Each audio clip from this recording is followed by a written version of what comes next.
Mi nuera acababa de salir a la tienda cuando mi nieto de 7 años susurró: «Tenemos que escapar de aquí. Ahora mismo». Me reí. ¿Por qué? El niño señaló hacia el piso de arriba, temblando. Vi a un hombre trepando por la ventana y entrando al cuarto de mamá. De inmediato agarré las llaves del coche y conduje directo a la estación de policía. Y entonces, todo ocurrió. Me alegra que estés aquí.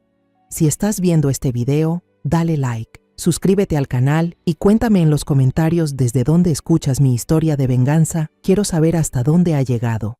Me desperté temprano en la mañana, cuando los primeros rayos de sol se filtraban por las viejas cortinas de tela en la pequeña cocina.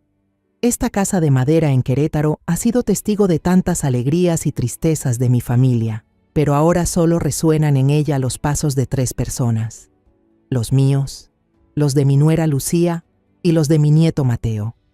El aroma del café recién hecho llenaba el aire, mezclándose con el canto de los pájaros en el jardín. Sonreí pensando que, sin importar cuánto cambie la vida, momentos de paz como este siempre merecen ser apreciados. Mateo, mi nieto de 7 años, aún estaba acurrucado entre las sábanas en el piso de arriba, durmiendo profundamente como un gatito. Ese niño es mi único consuelo desde que mi hijo, Andrés, se fue para siempre en un accidente de tránsito hace 3 años. Antes de eso, mi esposo también me había dejado, víctima de un derrame cerebral repentino. Los 2 hombres de mi vida, aquellos a quienes más amé, me abandonaron en esta casa, dejando un vacío que nunca creí poder llenar. Pero todavía tengo a Mateo, esa pequeña luz en mis días más oscuros. Acababa de poner un plato de tortillas calientes en la mesa cuando escuché pasos suaves bajando por las escaleras de madera.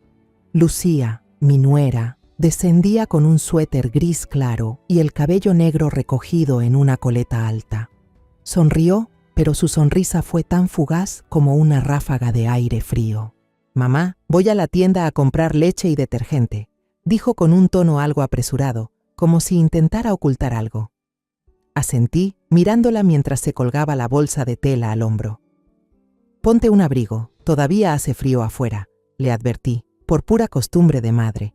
Lucía asintió levemente, sin voltear, y salió rápidamente por la puerta. Apenas se cerró la puerta, la casa se sumió en un silencio extraño.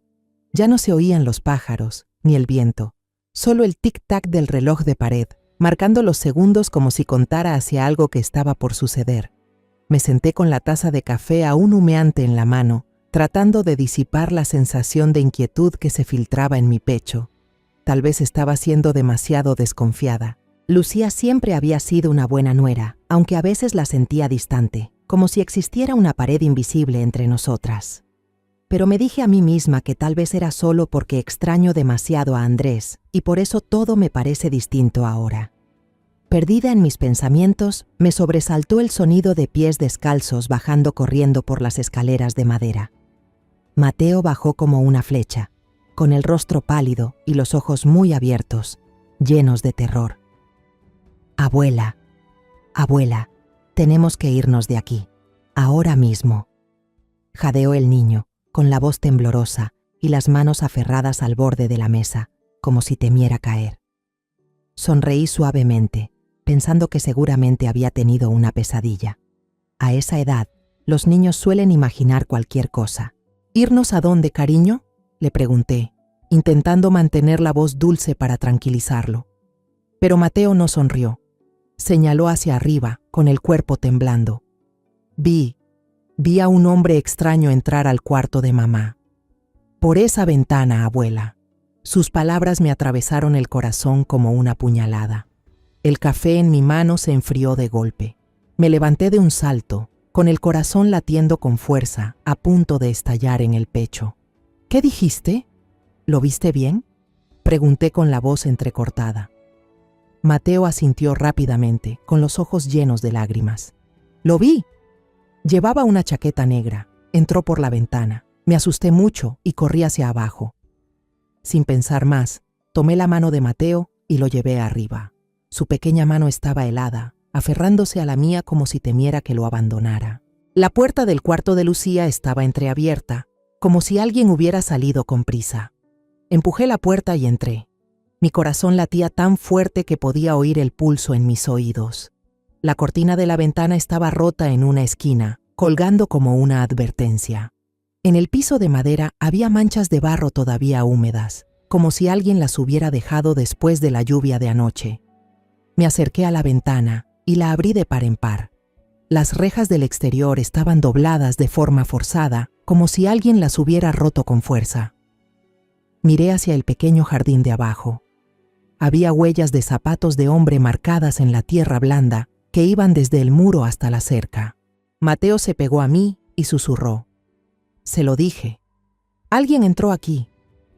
Su voz temblaba, pero sonaba firme, como si hubiera visto algo tan terrible que jamás podría olvidarlo.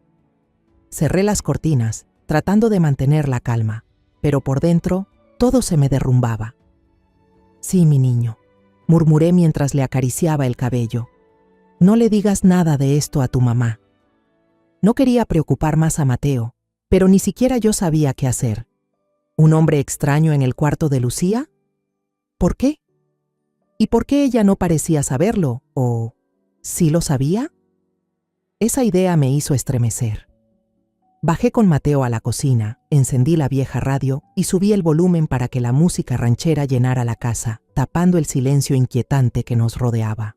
Pero ni siquiera esas canciones alegres lograban ahuyentar la sensación de miedo que tenía en el pecho.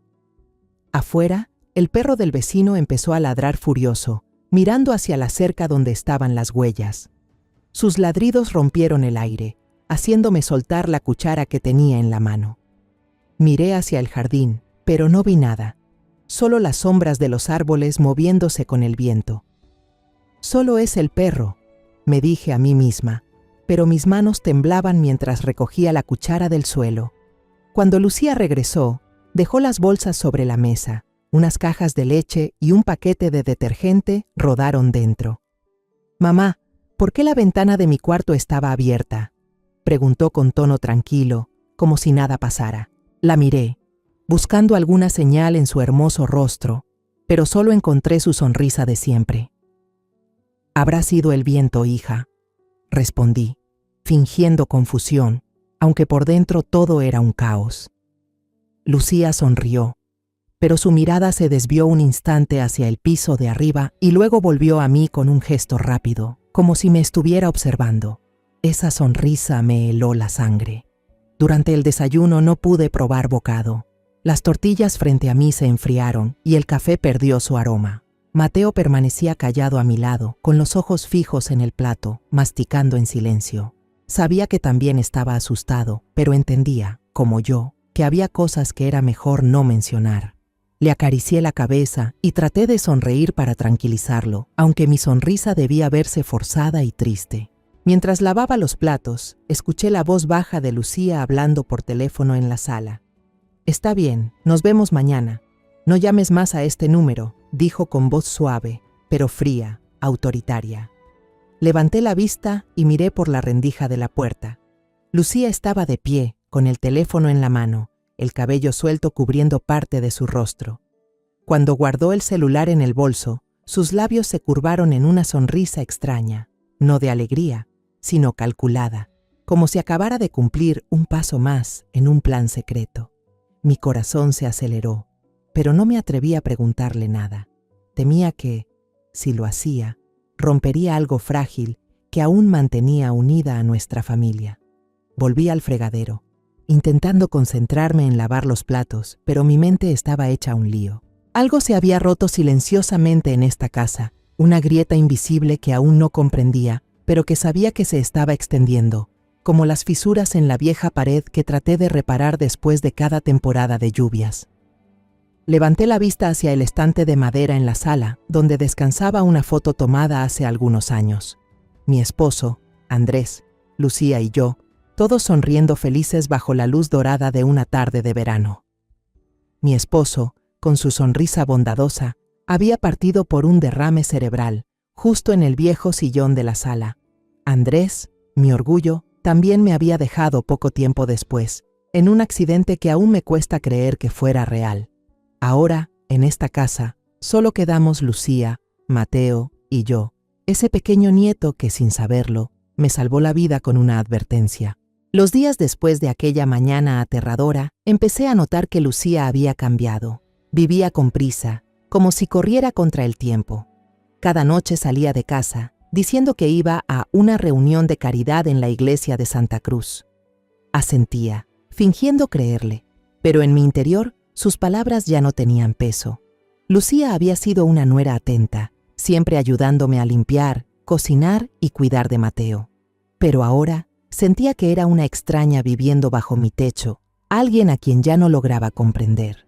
Cada vez que salía, Lucía se rociaba con un perfume fuerte, dulce y picante, muy distinto al olor del jabón de lavanda que solía usar antes. Ese aroma se quedaba suspendido en el aire, haciéndome sentir asfixiada cada vez que pasaba frente a su habitación. Intentaba convencerme de que quizás solo quería renovarse, empezar de nuevo después de tantas pérdidas, pero en el fondo sabía que algo no estaba bien. Era esa sensación que uno tiene al ver una pared vieja, con pequeñas grietas que empiezan a extenderse, sin saber todavía a dónde van a llegar. Una tarde, cuando Lucía dijo que debía salir a comprar cosas para el grupo de caridad, decidí subir a su habitación para limpiar. No era mi intención invadir su intimidad, pero necesitaba respuestas. La habitación estaba extrañamente limpia, sin una mota de polvo, como si Lucía hubiera querido borrar cualquier rastro. Pero la puerta del armario estaba entreabierta, apenas un poco, como una invitación tentadora. Dudé con la mano sobre la puerta, el corazón latiendo con fuerza. ¿Qué estoy haciendo?, me pregunté, pero igual abrí el armario. En el tercer cajón, bajo una pila de vestidos doblados con cuidado, encontré una pequeña bolsa de tela azul oscuro, de esas que la gente usa para guardar cosas importantes. Mis manos temblaban mientras soltaba el cordón. Dentro había un recibo arrugado de un hotel en Guanajuato y una foto rota por la mitad. En la parte que quedaba, vi la mano de Lucía, esos dedos finos y conocidos, apretando la mano de un hombre.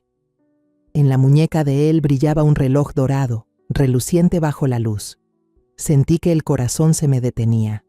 El nombre del hotel en el recibo, Posada de la Luna, me sonaba familiar. Entonces lo recordé.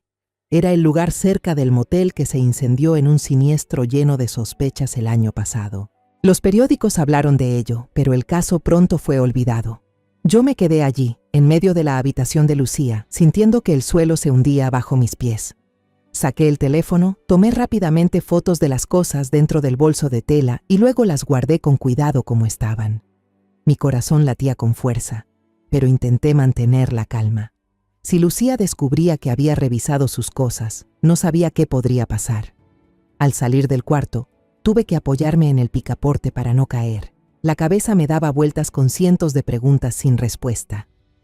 Esa noche, cuando Lucía regresó, seguía sonriendo como siempre, pero esa sonrisa ahora me daba escalofríos. Fingí naturalidad y pregunté al pasar: ¿A dónde fuiste ayer, Lucía? ¿Saliste fuera del estado? Ella se detuvo un segundo. La mano que vertía el agua se congeló y luego sonrió. Mamá, fui con el grupo de voluntarios de la iglesia. Fuimos a visitar un orfanato en las afueras, nada más. Su voz era suave, natural, pero su mirada evitó la mía, como si no se atreviera a mirarme directamente. Asentí, fingiendo estar satisfecha con su respuesta, pero en mi interior sabía que mentía. A la mañana siguiente, mientras barría el patio, mi vecina, doña Remedios, me gritó desde la cerca: «Lucía anda muy arreglada últimamente, Paloma, parece que va a tener una cita».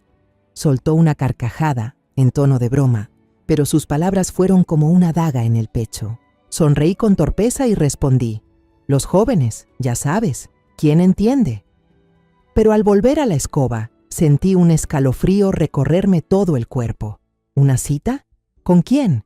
¿Y por qué tendría que ocultármelo? Empecé a notar los pequeños detalles. Lucía ahora cerraba con llave su habitación cada vez que estaba dentro, algo que nunca había hecho antes. Una vez toqué la puerta para avisarle que Mateo tenía un poco de fiebre y que bajara a verlo. Ella respondió desde adentro: «Ya voy, mamá». Pero cuando abrió la puerta, un fuerte aroma a perfume me golpeó, y en la pantalla de su teléfono alcancé a ver las palabras: «Llamada de G». antes de que lo apagara deprisa. Fingí no haber visto nada y solo dije: «Mateo está en la cocina. Revísalo, por favor». Pero por dentro sentí que me faltaba el aire. Otra mañana, mientras preparaba café, Mateo se acercó sigilosamente y me susurró: «Abuela, anoche vi a mamá salir con un vestido negro, cuando ya estaba muy oscuro. Sus ojos grandes reflejaban preocupación, como si entendiera que algo no estaba bien». Le acaricié la cabeza, intentando mantener la voz serena. «Guarda silencio, hijo, no digas nada a mamá». Pero dentro de mí, el miedo empezaba a crecer, como una tormenta formándose en la distancia. Esa noche, mientras doblaba la ropa en la sala, Lucía entró con su rostro dulce, como si nada hubiera pasado. Puso sobre la mesa una taza de té de manzanilla caliente. El aroma llenó la habitación. «Beba, mamá, para que duerma bien», dijo con una voz tan dulce como la miel. Le di las gracias y sonreí, pero cuando se dio la vuelta, apenas mojé mis labios. Algo no estaba bien.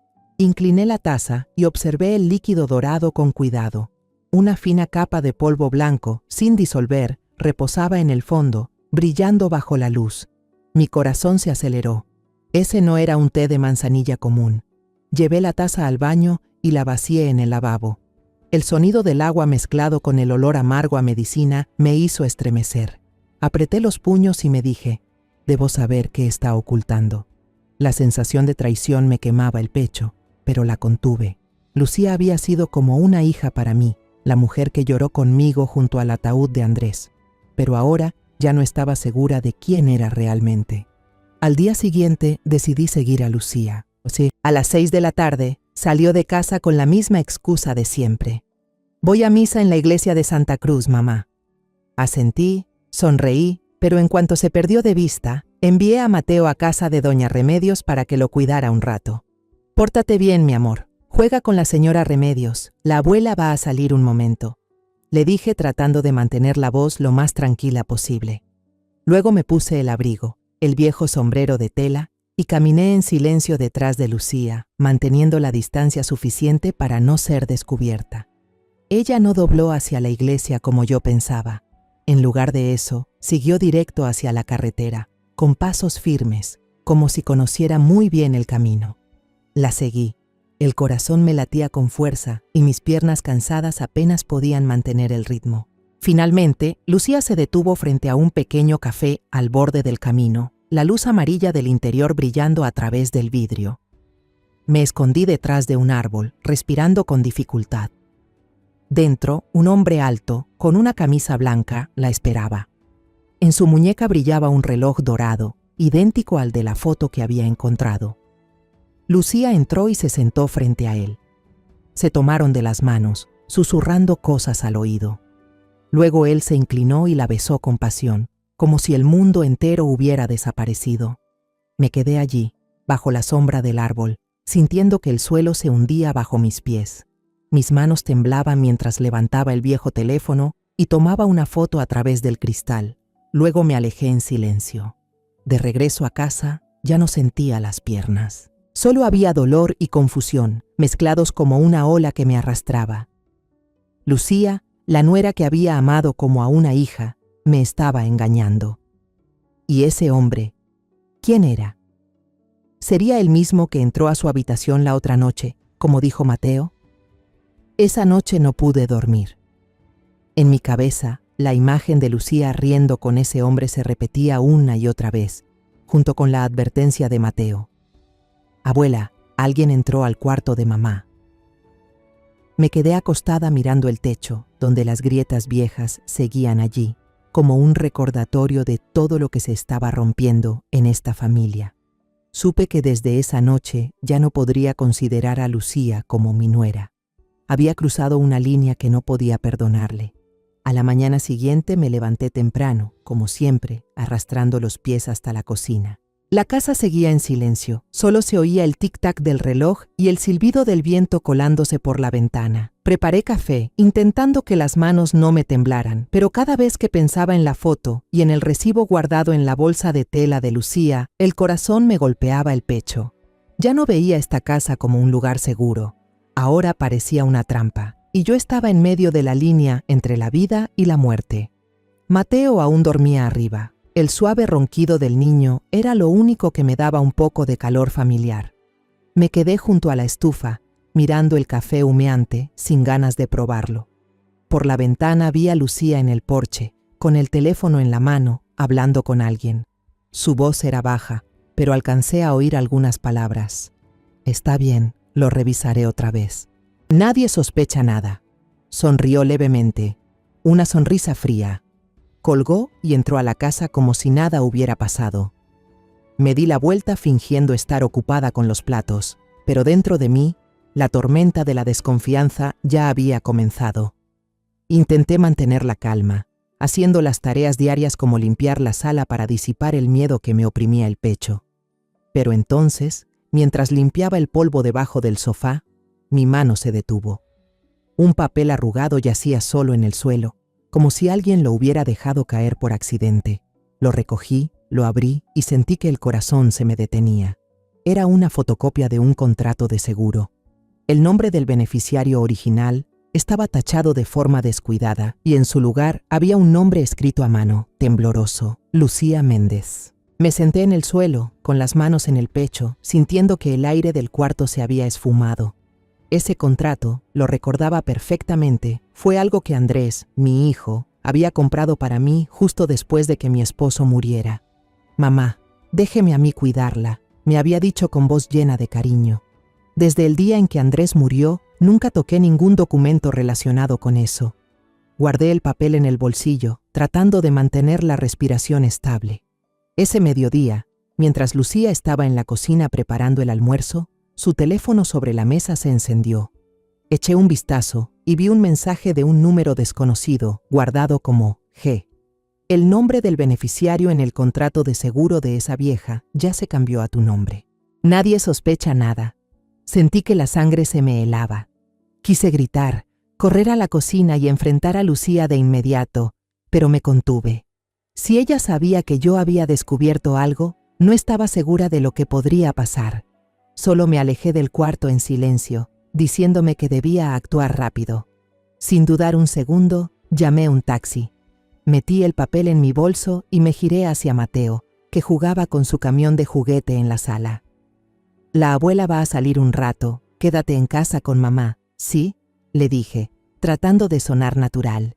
El niño asintió, pero su mirada me hizo pensar que quería preguntarme algo. Le acaricié la cabeza, sonreí y salí de casa con el corazón encogido. Llegué a la oficina de Seguros Santa Cruz, un edificio de 2 pisos color amarillo, algo viejo, en el centro de Querétaro. El olor a papel viejo y el zumbido del aire acondicionado hacían el ambiente más sofocante.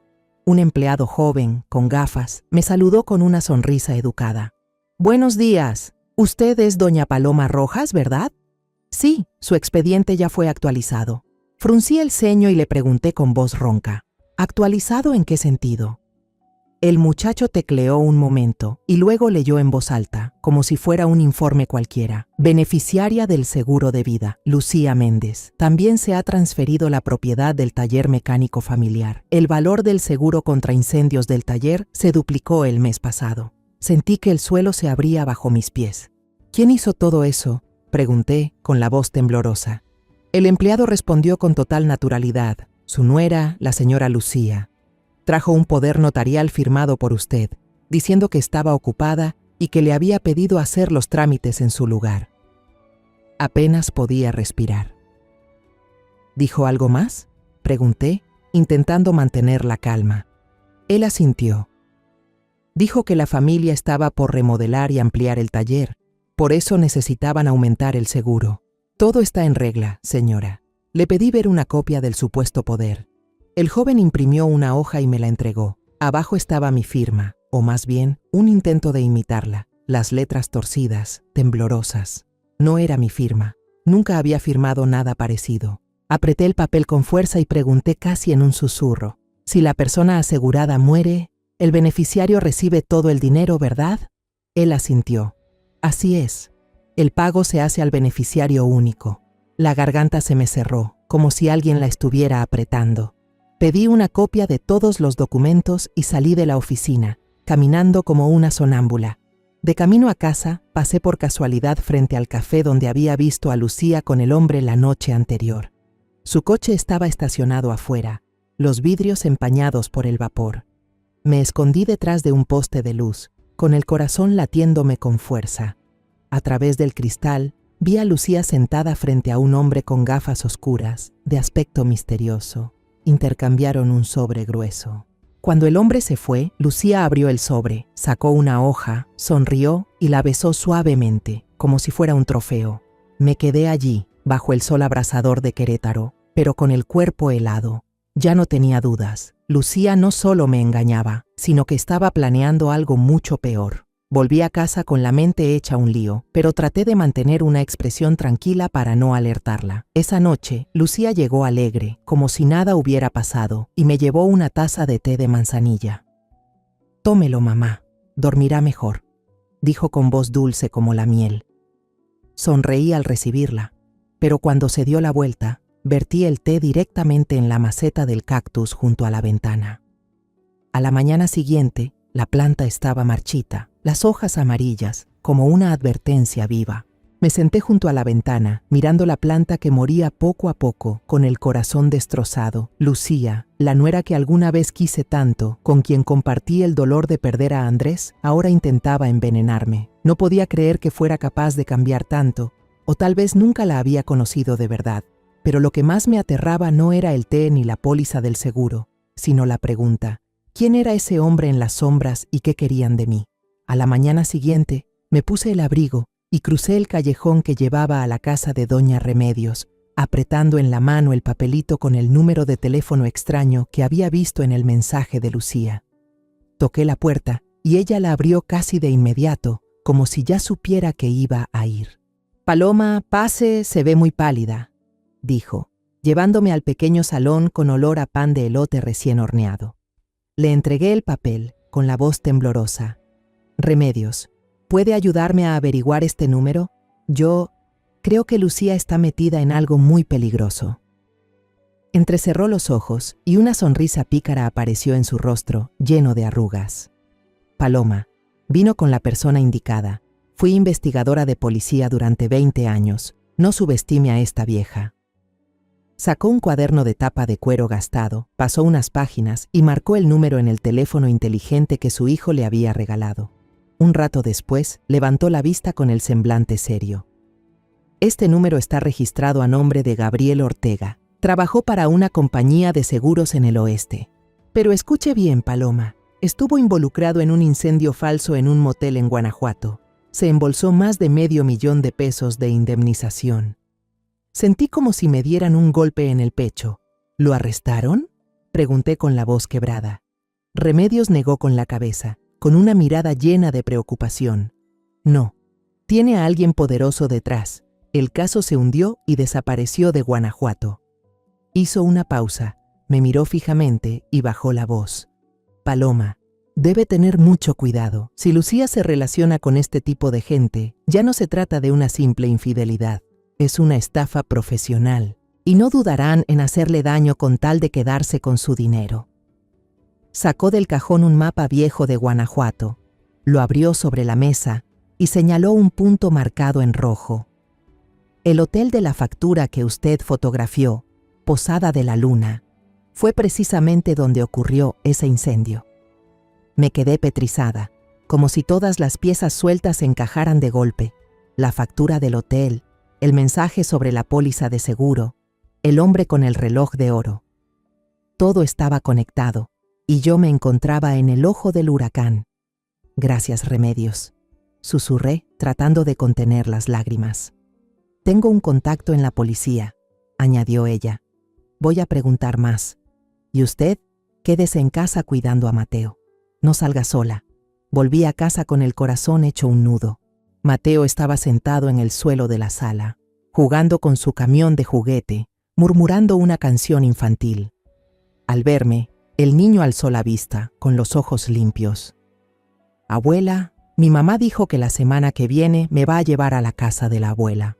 Me quedé paralizada. El corazón me latía a toda prisa. «Pero tu abuela murió hace mucho». respondí en voz baja, tratando de mantener la calma. Mateo bajó la cabeza con vocecita. Yo también dije eso, pero mamá dijo que ella volvió a vivir. La frase inocente del niño fue como una puñalada en el pecho. Quedó claro que Lucía estaba planificando escapar y quería llevarse a Mateo para que nadie sospechara. Abracé fuerte a mi nieto y susurré: no te preocupes, mi amor, no dejaré que te alejen.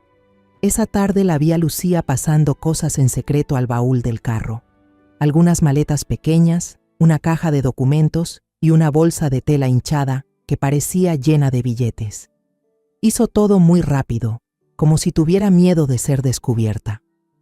Me quedé a distancia, fingiendo que regaba las plantas, y pregunté casualmente: Lucía, ¿qué estás empacando que es tanto? Se sobresaltó y sonrió con aire de disculpa. Ah, solo estoy recogiendo cosas viejas que no uso, las voy a llevar a la caridad, mamá. Pero por la rendija de la tapa del baúl logré ver la leyenda Santa Cruz Insurance en un expediente. Su sonrisa no podía ocultar el pánico en sus ojos. Esa noche no pegué ojo. Me tumbé en la cama, con la mirada fija en el techo, donde las grietas viejas seguían ahí, como un recordatorio de lo que se estaba rompiendo en esta familia. Por la ventana vi una luz de automóvil proyectarse en la pared y luego desaparecer al final de la calle. Los perros del vecino ladraron, fuertes y prolongados, como advirtiendo de algo. Me incorporé de golpe, con el corazón a mil, pero no me atreví a salir a averiguar. A la mañana siguiente sonó el teléfono. Era Remedios. Ya averigüé, Paloma, dijo con voz tensa. Gabriel Ortega está en Querétaro, alquilando una pieza en San Marcos, a menos de 2 cuadras del taller de autos de su casa. Sentí la sangre como si se me helara. Estaba tan cerca de poder estar afuera de mi puerta en cualquier momento. Antes de colgar, Remedios advirtió: cuidado, Paloma, no dejes que él vea que sospechas. Acababa de colgar cuando oí voces en el patio trasero. La puerta que da al exterior estaba entreabierta y reconocí la voz de Lucía, baja pero cortante. Me acerqué sigilosamente, escondiéndome detrás de la pared. Una voz de hombre sonó por teléfono. Lo haremos el viernes por la noche, cuando ella esté profundamente dormida, con una pequeña chispa basta. La voz de Lucía respondió, fría como el hielo: quiero que todo sea seguro. No podemos permitir que tenga oportunidad de sobrevivir. Retrocedí, con el corazón a punto de estallar. Corrí hasta mi habitación, cerré la puerta con seguro y las manos me temblaban tanto que se me cayó el llavero al suelo. Esa noche llovía a cántaros. El trueno retumbó y me sobresaltó. Corrí las cortinas, miré hacia afuera y mi corazón casi dejó de latir. Bajo la luz tenue de la farola, un hombre con gorra estaba allí, mirándome fijamente desde fuera de la casa. No pude ver bien su rostro, pero el reloj de oro en su muñeca brillaba bajo la luz, como una advertencia mortal. Rápidamente cerré la cortina, me agaché en el suelo y abracé mis rodillas. El miedo me oprimía el pecho, pero sabía que no podía dejar que me venciera. Tenía que proteger a Mateo y protegerme a mí misma. A la mañana siguiente decidí. Debía actuar antes de que ellos dieran el paso. Me senté en la mesa, cogí una hoja y escribí una carta corta. La mano me temblaba tanto que la letra quedó torcida. Solo una línea. Si me pasa algo, busquen a Gabriel Ortega y a Lucía Méndez. Ellos son los culpables. Doblé la carta y la guardé en mi libreta por si ocurría algo. A la madrugada, cuando el cielo aún estaba oscuro y la lluvia golpeaba el techo, me despertó un ruido suave en la escalera de madera. El corazón me latía desbocado, como si presintiera algo malo. Me quedé inmóvil, conteniendo la respiración, y miré por la rendija de la puerta. La figura de Lucía se deslizó. Llevaba puesta una chaqueta con capucha, una bolsita de tela en la mano, pasos ligeros pero apresurados, como si tuviera miedo de que la vieran. «Mamá, voy a la iglesia a ver al párroco un momento, a hablar sobre la misa en memoria de Andrés. Volveré tarde», dijo, la voz monótona pero sin la sinceridad a la que yo estaba acostumbrada. Respondí, sí, esforzándome por disimular el temblor en la voz, como si todo fuese normal. Pero cuando la puerta principal se cerró de un portazo y se oyó el clic de la cerradura, me incorporé de un salto. Todos mis sentidos me decían, esta es la última oportunidad para actuar. No podía esperar más, no podía permitir que Lucía y ese hombre llamado Gabriel avanzaran un paso más en su plan. Salí rápido hacia la sala, donde el llavero del coche colgaba del gancho de madera junto a la puerta. Con las manos temblorosas lo agarré. El metal frío me dio aún más determinación. Corrí a la habitación de Mateo. El corazón me latía tan fuerte que parecía que iba a estallar. El niño estaba acurrucado bajo la manta, con los ojos cerrados, la carita inocente sin idea de lo que pasaba. «Levántate, Mateo, rápido», susurré, sacudiéndole suavemente el hombro. Mateo frotó los ojos, aún somnoliento, y dijo con voz quedita: «Abuela, ¿a dónde vamos?». Me arrodillé junto a la cama, intentando mantener la voz suave para no asustarlo. «A un lugar seguro. Confía en mí, ¿vale?». El niño asintió, aunque seguía con la expresión desconcertada. Cogí a toda prisa unas prendas de Mateo, las metí en una bolsa de plástico, añadí un biberón y el cómic de superhéroes que le encanta. Cada cosa que tomaba me recordaba: tengo que proteger a ese niño, cueste lo que cueste. Afuera llovía a cántaros, las gotas pesadas golpeaban el techo y la tierra, formando charcos por todas partes. Apagué todas las luces de la casa, dejando solo una pequeña luz de noche en la sala, una luz tenue que proyectaba sombras en la pared. Si Lucía volvía, quería que creyera que aún estábamos profundamente dormidos, sin sospechas. Saqué a Mateo al coche, lo abracé para protegerlo de la lluvia. «Abuela, hace frío», se acurrucó contra mi abrigo, con la voz temblorosa.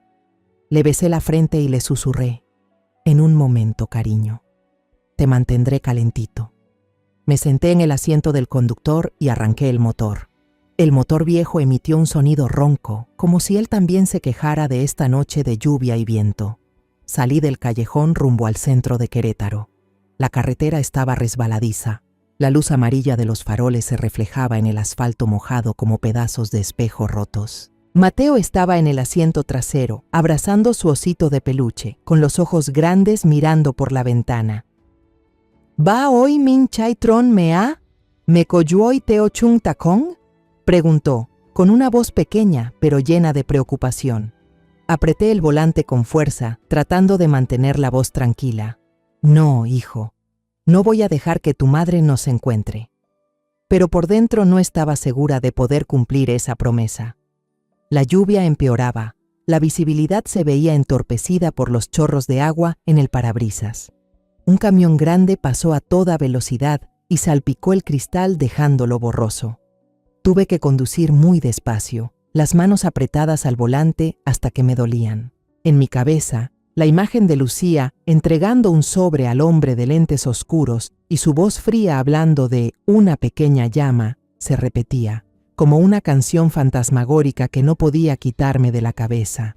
Miré por el espejo retrovisor y vi a Mateo abrazando su peluche, con los ojos tristes. El niño era todo lo que me quedaba y no podía perderlo. Al llegar al centro de Querétaro, detuve el coche frente a la comisaría local, un edificio bajo con luces fluorescentes frías. La lluvia empapó mi ropa, mi pelo estaba pegado, pero no me importaba.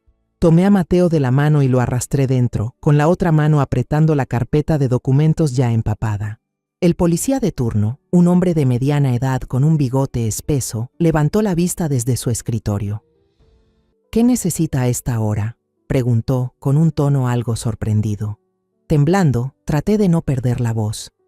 «Necesito ver al comandante. Por favor, ayúdenme». Un rato después, una mujer salió del pasillo. Tenía el cabello recogido en un moño y una mirada aguda, como si pudiera ver a través de todo. «Soy Valeria Cruz», se presentó, con voz serena pero llena de autoridad. «¿Qué emergencia, señora?». Le extendí las hojas empapadas, copias impresas del recibo del hotel, el contrato de seguro falso, mensajes de Gabriel y también una foto de la maceta de cactus marchita por la taza de té envenenada. «Mi nuera quiere hacerme daño para quedarse con el dinero del seguro», dije, la voz quebrándose, las lágrimas brotando sin poderlo evitar. Valeria pasó las páginas con rapidez. Su rostro se fue quedando frío. Esta historia suena increíble, pero la evidencia no miente, dijo en tono grave. Señora, ¿tiene algún lugar seguro donde quedarse? Negué con la cabeza, sintiéndome completamente impotente. Valeria hizo señas a un policía joven para que trajera una toalla seca y una taza de leche caliente para Mateo, y luego me llevó a un rincón. Si ella realmente piensa en hacer algo, la única manera es hacerle creer que usted ya no existe, dijo en voz baja, con los ojos decididos. Me quedé atónita. ¿A qué se refiere? Valeria explicó con seguridad. La vamos a ayudar a fingir la muerte. Ella no solo planea incendiar su taller, sino que quiere matar a usted para beneficiarse del seguro de vida. Si es así, dejemos que crea que la suerte está de su lado, y la sorprendemos en el acto cuando ella y sus cómplices actúen. Guardé silencio unos segundos. La cabeza me daba vueltas. La idea de fingir la muerte sonaba como una broma cruel, pero miré a Mateo, sentado en la esquina con la taza de leche caliente, los ojos tristes. No tenía otra opción. Está bien, asentí con decisión, aunque por dentro temblaba. Valeria escribió de inmediato una orden urgente para convocar al equipo de investigación. Mañana por la mañana la llevarán al Hospital Central. Haremos un informe falso sobre un caso de derrame cerebral, dijo, entregándome un acta. Firmé temblando, sintiendo que apostaba toda mi vida. El teléfono en mi bolsillo sonaba sin parar. Todas eran llamadas y mensajes de Lucía. Mamá, ¿dónde están tú y Mateo? ¿Por qué no están en casa? Respiré hondo y le respondí con un mensaje corto. Llevo a Mateo a casa de una amiga por unos días. No te preocupes. Presioné enviar y luego apagué el teléfono, sintiendo que acababa de cortar el último lazo que me unía a Lucía. Al salir de la comisaría, la lluvia había cesado. El aire era helado, pero respiré hondo, sintiendo que estaba recuperando mi derecho a vivir. Esa mañana, cuando apenas asomaba el amanecer, la policía me escoltó al Hospital General de Querétaro. El ambiente seguía brumoso y el frío calaba a través de mi abrigo delgado. Caminaba con pasos pesados, como arrastrando toda una vida. La teniente Valeria iba a mi lado.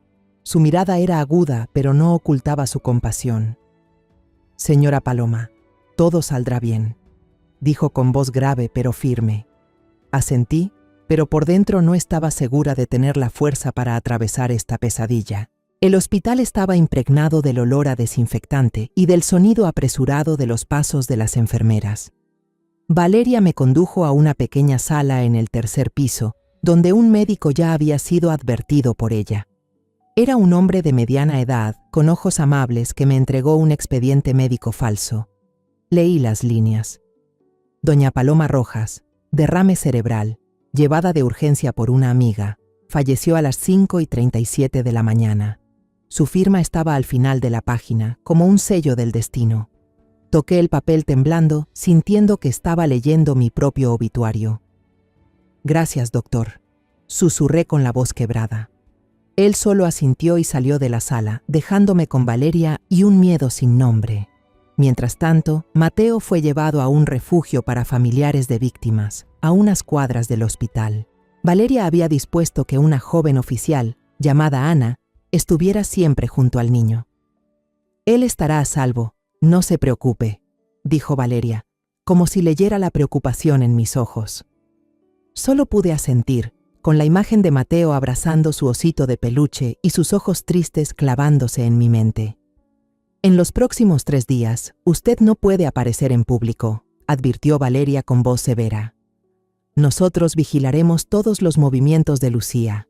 Descanse y recupérese, asentí, pero en el fondo sabía que no podría descansar. ¿Cómo podría estar tranquila sabiendo que Lucía estaba allá afuera creyendo que yo había muerto? La noticia de la repentina muerte de doña Paloma Rojas se difundió rápidamente por el barrio, como un viento recorriendo los callejones de Querétaro. Valeria me llevó a una habitación pequeña dentro del hospital donde debía esconderme. La habitación era fría, con solo una cama individual, una mesita y una ventana que daba al cielo gris. Me senté allí, mirando por la rendija de la cortina, imaginando a Lucía organizando un funeral sencillo en casa. Valeria me contó que ella interpretaba su papel de doliente a la perfección, lágrimas corriendo, voz entrecortada al hablar con los vecinos sobre el derrame inesperado que me había quitado la vida. Llora como si fuera real, dijo Valeria por teléfono con tono irónico. Pero no se preocupe, señora Paloma, la tenemos vigilada. 3 días pasaron lentamente, como si el tiempo se alargara para poner a prueba mi paciencia. No me permitían hacer llamadas ni salir. Solo podía quedarme en esa habitación, abrazando la pequeña foto de Andrés que había traído conmigo. Cada vez que miraba su sonrisa, sentía que el corazón se me partía. «Hijo, ¿qué está haciendo tu madre?», susurré mientras las lágrimas caían en silencio. Pero luego me recordaba a mí misma que no lo hacía solo por mí, sino también por Mateo, el nieto que Andrés me había dejado. La tercera noche, mientras intentaba dormir en la cama dura, sonó el teléfono de Valeria. Me llamó desde un coche de vigilancia cerca del taller de mi familia. «Señora Paloma, Gabriel Ortega ha aparecido», dijo con voz apresurada. «Conduce una camioneta negra, lleva 2 bidones de gasolina y una bolsa de herramientas». Me incorporé de golpe, con el corazón latiendo con fuerza. Valeria me invitó a subir al coche de vigilancia para presenciarlo todo, aunque insistió en que debía guardar silencio absoluto. Me puse el abrigo y salí del hospital en la oscuridad, con la sensación de estar caminando hacia una pesadilla. Nos sentamos en el coche de vigilancia, estacionado en un callejón oscuro no muy lejos del taller. En la pequeña pantalla frente a mí se veía a Gabriel forzando la cerradura del portón. La luz de su linterna se deslizaba por las viejas paredes de madera.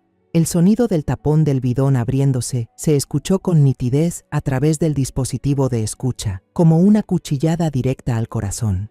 «¿Está entrando?», murmuró Valeria, con la mano apretando el transmisor. Me mordí el labio, las manos temblando al ver cómo comenzaba a rociar la gasolina, las brillantes corrientes líquidas escurriéndose por el suelo. Aquel era el taller que mi esposo y Andrés habían construido con toda una vida de trabajo, un lugar lleno de recuerdos de nuestra familia, y ahora estaba a punto de ser destruido por el hombre al que alguna vez llamé yerno. Valeria hizo una seña al equipo policial para que se preparara a rodearlo, sus ojos fríos como los de una fiera al acecho. De pronto, Gabriel sacó su teléfono y su voz sonó a través del micrófono oculto. «Todo está listo. Cuando prenda el fuego, tú serás la única heredera». Cerré el puño con tanta fuerza que las uñas se me clavaron en la palma. Valeria puso una mano sobre mi hombro y susurró: «Esperemos a que encienda el fuego». Asentí, aunque todo mi cuerpo temblaba de rabia y miedo. Entonces una pequeña llama apareció en la oscuridad, como una luciérnaga que traía un mal presagio. De inmediato, Valeria gritó por el transmisor: «¡Entren ahora!». Los faros de los coches policiales se encendieron al unísono, iluminando el taller como si fuera de día. Las sirenas resonaron, ahogando el sonido de la lluvia. Gabriel, presa del pánico, intentó huir, pero tropezó con una caja de herramientas y fue reducido en el acto. Yo me quedé en el coche, con el corazón desbocado, mirando cómo apagaban la pequeña llama antes de que se extendiera. El taller de mi familia seguía intacto, pero mi alma estaba hecha pedazos. La policía registró a Gabriel y encontró su teléfono. Valeria me mostró la pantalla. Un mensaje de Lucía que decía: «No olvides el plan de esta noche», acompañado de una foto del contrato de seguro falso y un audio de su conversación en un motel. En la grabación, la voz de Lucía sonaba helada: «Mientras esa vieja desaparezca, todo será nuestro». Gabriel, esposado, gritaba mientras lo llevaban: «No fue mi culpa. Lucía me pagó. Ella quería el dinero». Lo miré, sintiendo una mezcla de alivio y repulsión. No era el cerebro detrás de todo, pero había elegido ponerse del lado de la oscuridad. Valeria puso su mano sobre mi hombro y dijo con voz suave: «Lo ha hecho muy bien, doña Paloma. El resto déjelo en nuestras manos». Asentí mientras las lágrimas comenzaban a rodar por mis mejillas. No lloraba por miedo, sino porque sabía que, en el cielo, Andrés probablemente estaba mirando, viendo cómo su anciana madre finalmente se levantaba para proteger al único nieto que le quedaba. Imaginé la sonrisa de mi hijo, esa que no había visto en tanto tiempo, y eso me llenó de una mezcla de dolor y consuelo. Esa noche me llevaron de regreso al refugio, donde Mateo me esperaba. El niño dormía plácidamente, acurrucado bajo la manta, con su oso de peluche tirado a un lado. Me senté junto a la cama, observando su rostro inocente. Lo besé en la frente y susurré: «Todo esto está a punto de terminar, mi amor». En el fondo sabía que la paz aún no había vuelto del todo, pero al menos la justicia había empezado a hablar. A la mañana siguiente, cuando los primeros rayos del sol se filtraban por la ventana de la comisaría, yo aún no podía irme. El aire en la sala de espera era pesado. El olor a café frío y papeles viejos se mezclaba, volviendo el ambiente más sofocante. La teniente Valeria y su equipo estaban sentados alrededor de una gran mesa, con la vista fija en la pantalla del ordenador, analizando cada detalle del teléfono de Gabriel. Un joven oficial, con el cabello corto y bien peinado, se me acercó con una botella de agua fría. «Señora Paloma, la señora Lucía, ¿dónde está ahora? No la encontramos en la casa», preguntó con voz preocupada. Negué con la cabeza, con la garganta seca. «No lo sé», respondí con voz ronca. En realidad, temía pensar en dónde podría estar Lucía o qué estaría haciendo ahora que la noticia de mi muerte se había extendido por el vecindario. ¿Seguiría adelante con su plan o ya habría notado que algo no encajaba? Valeria conectó el teléfono de Gabriel al ordenador y una serie de mensajes aparecieron en la pantalla grande. Las frases cortas pero frías me hicieron estremecer. «Avísame cuando termines. La llave del taller está bajo la maceta. Hazlo rápido, que los vecinos no sospechen». Cada mensaje era como una puñalada, desgarrando la confianza que alguna vez tuve en Lucía. Luego Valeria abrió un archivo de audio y la voz de ella sonó clara, helada y decidida. «Cuando lo quemes, quiero que todo quede limpio. Gabriel, no dejes ningún rastro». Apreté con fuerza los brazos del sillón. El pecho me dolía como si me lo oprimieran. Era la voz de Lucía, sí, pero no la Lucía que yo conocía, no la nuera dulce que una vez me tomó la mano en el funeral de Andrés, llorando con los ojos hinchados. La mujer de esa grabación era una desconocida, alguien capaz de reducirlo todo a cenizas con tal de conseguir lo que quería. Valeria indicó a su equipo que guardaran toda la información y luego se volvió hacia mí, hablando con calma pero con firmeza. «Doña Paloma, acabamos de recibir una alerta. Lucía ha regresado a la casa». Sus ojos brillaban con determinación. «Es hora de arrestarla». Asentí, aunque por dentro no sabía qué sentir. ¿Ira? ¿Tristeza? ¿O solo un vacío sin fin? Valeria dividió al grupo en dos. Uno iría con la orden de arresto directamente a mi casa y el otro bloquearía las calles cercanas para evitar que Lucía escapara. Me levanté de golpe con la voz temblorosa. «Por favor, déjenme ir con ustedes». Pero Valeria negó con la cabeza y me puso la mano en el hombro. «No, quédese aquí. Déjenos encargarnos, doña Paloma. Usted ya ha hecho lo suficiente». Solo pude sentarme, con la mirada fija en el reloj de la pared. Cada minuto pasaba lento como un siglo, y cada tic-tac era como un martillazo en mi corazón. Imaginaba la escena de Lucía siendo arrestada. Imaginaba su expresión al darse cuenta de que su plan se había derrumbado. Pero en lugar de sentir satisfacción, solo sentí una tristeza profunda. Lucía había sido parte de mi familia. Me llamó madre. Cuidamos juntas a Mateo. ¿Cómo pudimos llegar a esto? Una hora después, la puerta de la sala de espera se abrió de golpe. 2 policías escoltaban a una mujer. Su cabello estaba enmarañado, el abrigo manchado de barro y las manos esposadas detrás de la espalda.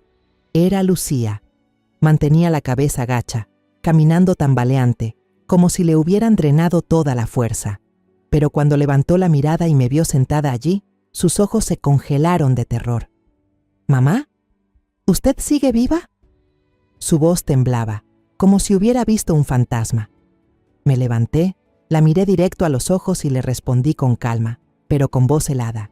«Sí, sigo viva. Y ya lo sé todo». Lucía guardó silencio. Las lágrimas le caían por las mejillas, pero en su mirada no vi arrepentimiento, solo el miedo extremo de quien acaba de ser desenmascarado. Se dejó caer en la silla, sollozando. Yo no quería hacerlo. Solo quería dinero, solo quería una nueva vida. Sus palabras fueron como otro cuchillo clavándose en mi pecho. Tú ya tenías una vida, respondí en voz baja, con la garganta apretada. Pero fuiste tú quien la quemó con tus propias manos. Aparté la vista, incapaz de seguir mirando esos ojos que alguna vez me hicieron creer que era parte de mi familia. En el pasillo, otro policía entró con una bolsa de evidencias sellada. Dentro había un contrato de seguro falsificado, documentos de transferencia de bienes y un fajo de recibos del Hotel Posada de la Luna. Valeria firmó el informe, hablando con firmeza. Lucía Méndez queda arrestada por intento de homicidio, fraude y falsificación de documentos. Mientras la llevaban, Lucía volteó a mirarme. Esa mirada, mitad súplica, mitad odio, me heló la sangre. No dije nada, solo la observé alejarse, como una sombra extraña que desaparecía de mi vida. Valeria se volvió hacia mí, con voz más suave. Tenemos todas las pruebas. Gabriel confesó todo. No podrán escapar. Asentí, pero dentro de mí quedaba un vacío imposible de llenar. Había ganado, pero el precio fue la destrucción de todo lo que alguna vez llamé familia. Pensé en Andrés, en los días en que aún reíamos juntos, en cómo Lucía me tomaba la mano y prometía cuidar a Mateo. Todo eso ahora era solo pasado, humo disolviéndose en el aire. Esa noche regresé a la casa de resguardo, donde Mateo me esperaba. El niño corrió a abrazarme, preguntando con voz inocente: «Abuela, ¿dónde está mi mamá?».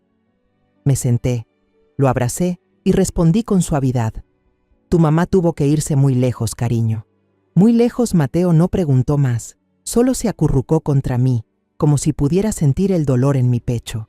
Se quedó dormido en mis brazos. Su respiración tranquila era un pequeño consuelo en medio de la tormenta.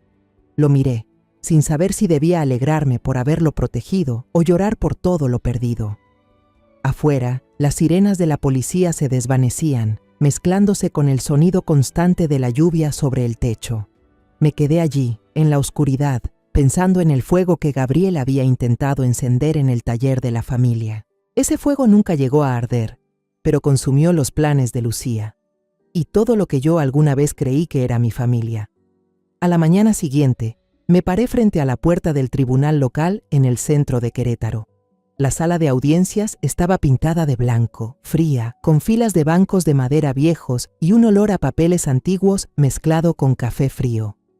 Entré con las piernas temblando, pero me repetí que debía ser fuerte, no por mí, sino por Mateo, por Andrés y por la justicia misma que había luchado por recuperar.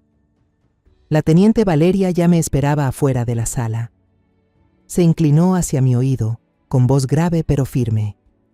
«Vamos a presentar la grabación. Usted solo tiene que confirmar que es la voz de Lucía y relatar exactamente lo que pasó». Asentí, apretando la pequeña bolsa de tela en mis manos, donde guardaba la foto vieja de Andrés y Lucía, un recuerdo que antes fue símbolo de felicidad familiar y que ahora solo era dolor. «Estoy lista», respondí, aunque mi voz no ocultaba el temblor. Dentro de la sala, el aire se sentía espeso, como si todas las miradas se posaran sobre mí. Me indicaron sentarme en el banco de los testigos, frente a Lucía.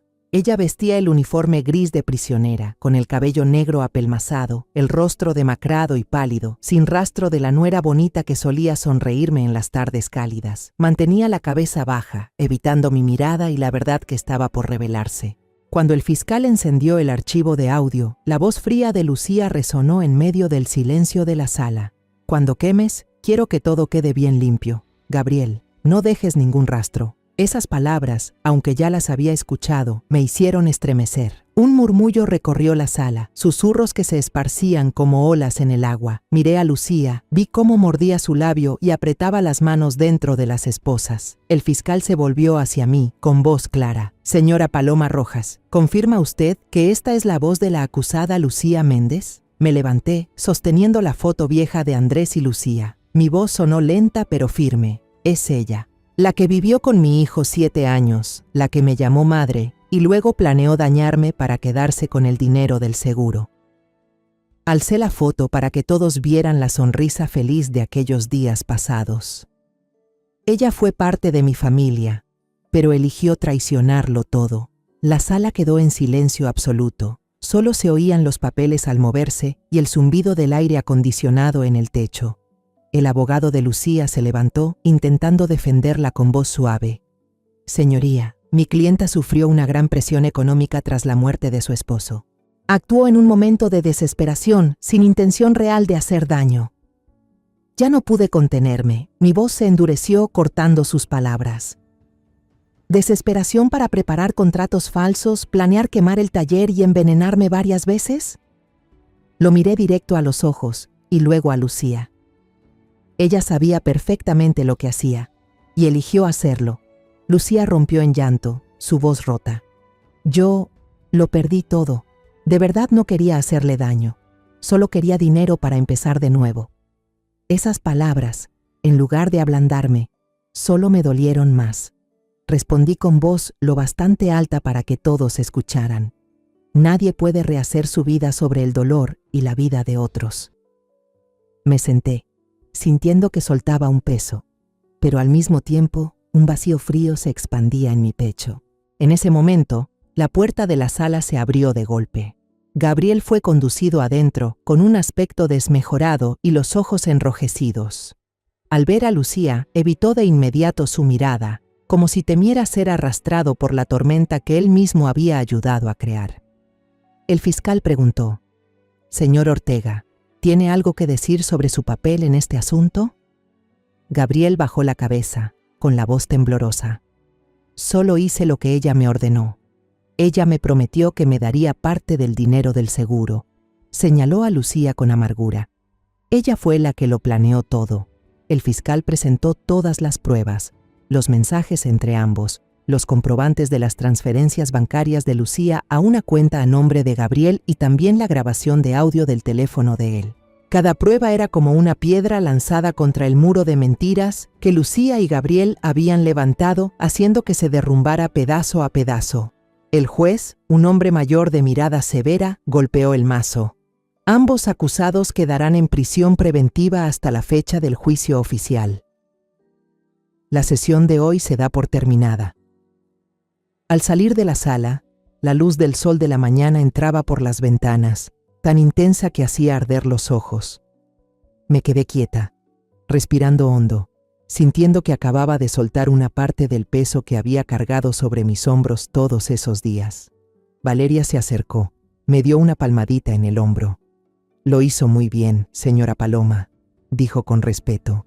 «Sin usted, este caso quizá habría quedado enterrado como tantos otros».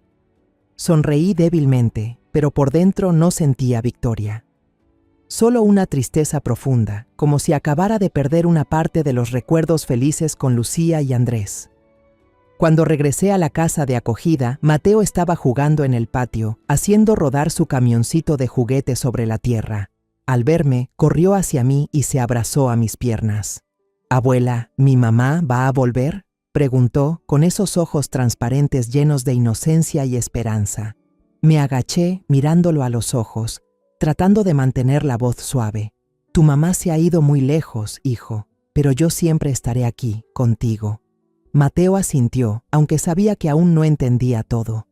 Lo abracé, sintiendo su pequeño calor, como una llamita que calentaba mi corazón helado. Por la tarde, doña Remedios vino a visitarme con un plato de tamales de elote calientes, el aroma llenando toda la habitación pequeña. «Paloma, por fin se hizo justicia», dijo, con los ojos brillantes de orgullo. «Sé por todo lo que ha pasado. Estoy muy orgullosa de usted». Sonreí, por primera vez en días sentí un poco de alivio. «Gracias, Remedios», respondí. «Sin usted, no sé cómo habría salido adelante».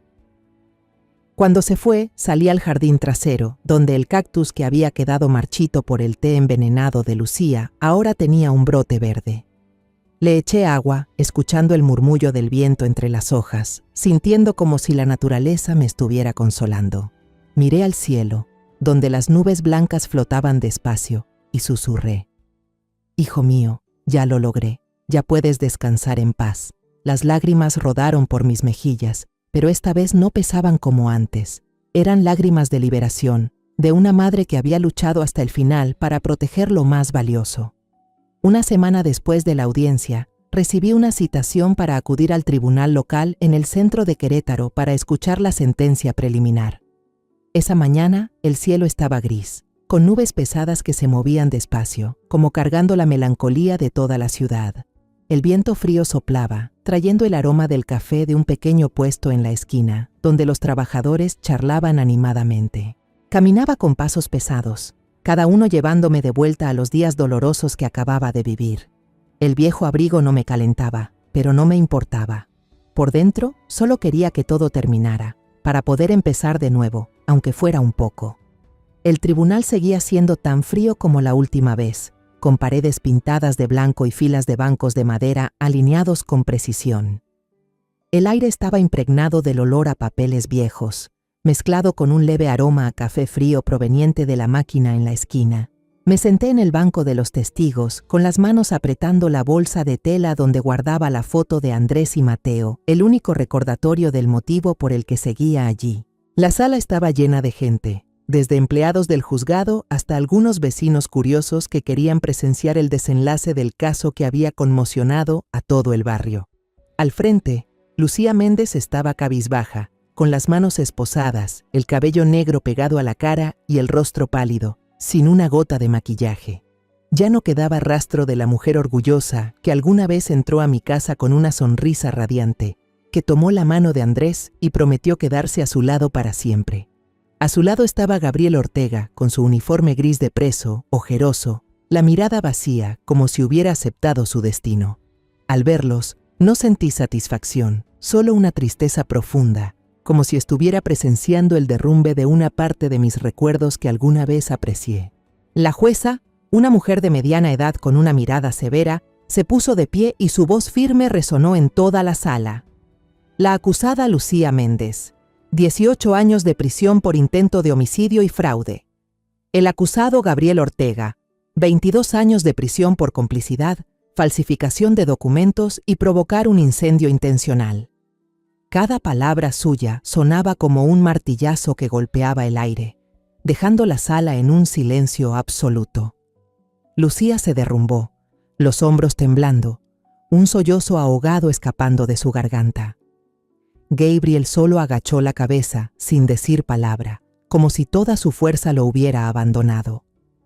Me puse de pie y caminé lentamente hasta la barrera que separaba a los testigos de los acusados. Lucía levantó la vista. Sus ojos cansados estaban llenos de amargura y desesperanza. «Señora Paloma», murmuró con voz quebrada, pero levanté la mano para detenerla. «No», dije con frialdad, aunque sin rabia. «Tuviste la oportunidad de elegir otro camino, Lucía, pero elegiste este». Ella bajó la cabeza y las lágrimas cayeron sobre el suelo frío, pero yo ya no sentía nada, solo un vacío helado dentro de mí. Me di la vuelta, sin querer mirar más esos ojos, los mismos que alguna vez me hicieron creer que era parte de mi familia. Esa tarde llevé a Mateo al cementerio a visitar la tumba de Andrés. El camino era silencioso, solo se escuchaba el crujido de las hojas secas bajo nuestros pies. La tumba de mi hijo estaba bajo una bugambilia, y los pétalos rosados caían suavemente sobre la lápida, como una manta frágil que lo protegía. Mateo dejó un ramo de margaritas blancas, las flores pequeñas temblaban con el viento. El niño levantó la vista y preguntó con inocencia: «Abuela, ¿papá sabe lo que pasó con mamá?». Me arrodillé a su lado, acariciando su cabeza, y respondí suavemente: «Tu papá lo sabe todo, pero allá arriba ya no se guarda rencor». Mateo asintió, aunque sabía que aún no comprendía del todo mis palabras. Encendí una vela y la llama titiló entre las ráfagas del viento vespertino, como un susurro del más allá. En ese instante, creí escuchar la voz de Andrés, cálida y cercana, una voz que no oía desde hacía mucho. «Mamá, hiciste lo correcto». Las lágrimas rodaron por mis mejillas, pero sonreí, sintiendo que una parte del peso en mi corazón se había aligerado. Tomé la mano de Mateo y permanecimos allí largo rato, dejando que los recuerdos de mi hijo regresaran sin estar ya ensombrecidos por la traición de Lucía. De regreso a casa, Mateo se quedó dormido en el asiento trasero, mientras el viento jugaba con su cabello despeinado.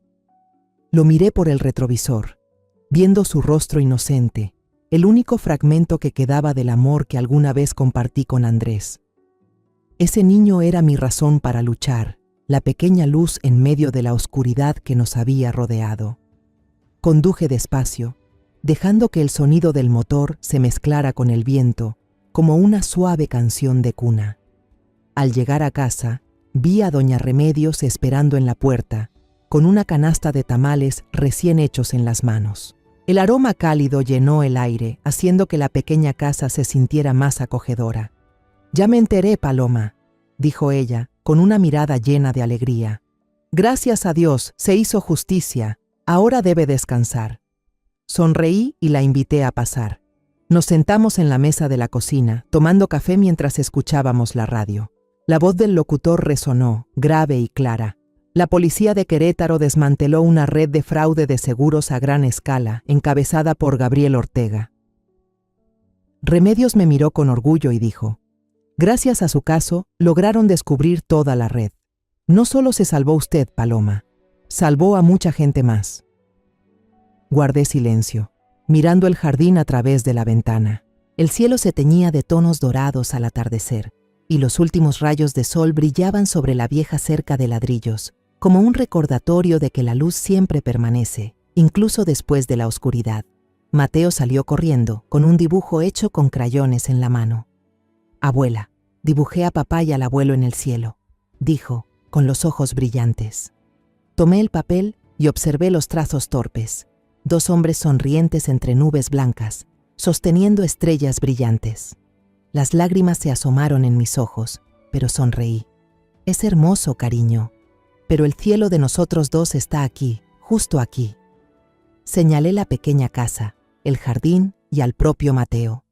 Todo aquello por lo que había luchado para conservar. Esa noche, me senté frente al escritorio y abrí el viejo cuaderno donde guardaba la carta por si muero. Aquellas pocas palabras eran ahora un recordatorio de todo lo que había superado.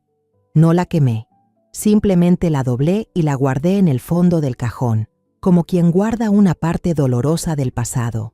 Al apagar la luz, escuché el suave golpeteo de la lluvia en el techo. Ese sonido que antes me causaba miedo, ahora me traía una paz extraña. Me acosté pensando en el precio de la justicia. Nunca trae alegría, ni cura las heridas que deja la traición. Es una liberación, sí, pero también un recordatorio amargo. La confianza, una vez rota, nunca vuelve a ser la misma. Pero al cerrar los ojos, vi la sonrisa de Mateo, su dibujo y los brotes verdes en la maceta del cactus. Y supe que, a pesar de todo lo perdido, aún tenía un motivo para seguir viviendo, para seguir adelante. Después de todo lo que he vivido, entendí que la justicia no siempre viene de los tribunales o la policía, nace del valor de cada persona. Cuando enfrentamos el miedo, miramos de frente la traición y no dejamos que el mal gane, ahí es cuando la verdadera justicia surge. Aprendí que la confianza puede romperse, pero la verdad nunca se puede enterrar para siempre. La vida me enseñó que, a veces, para proteger a los que amamos, debemos sacrificar nuestra propia paz. Pero mientras conservemos un corazón limpio y la fe en lo correcto, aunque la oscuridad nos rodee, la luz de la verdad siempre nos mostrará el camino. La historia que acabas de escuchar ha sido modificada en nombres y lugares para proteger la identidad de los involucrados. No la contamos para juzgar, sino con la esperanza de que alguien escuche y reflexione. ¿Cuántas madres están sufriendo en silencio dentro de su propio hogar? En verdad me pregunto, si tú estuvieras en mi lugar, ¿qué harías? ¿Guardarías silencio para mantener la paz o te atreverías a enfrentarlo todo para recuperar tu voz? Quiero saber tu opinión, porque cada historia puede convertirse en una vela que ilumine el camino de otros. Dios siempre bendice, y estoy segura de que el valor nos llevará a días mejores. Ahora, en la pantalla final, dejaré 2 de las historias más queridas del canal. Estoy segura de que te sorprenderán. Gracias por acompañarme hasta este momento.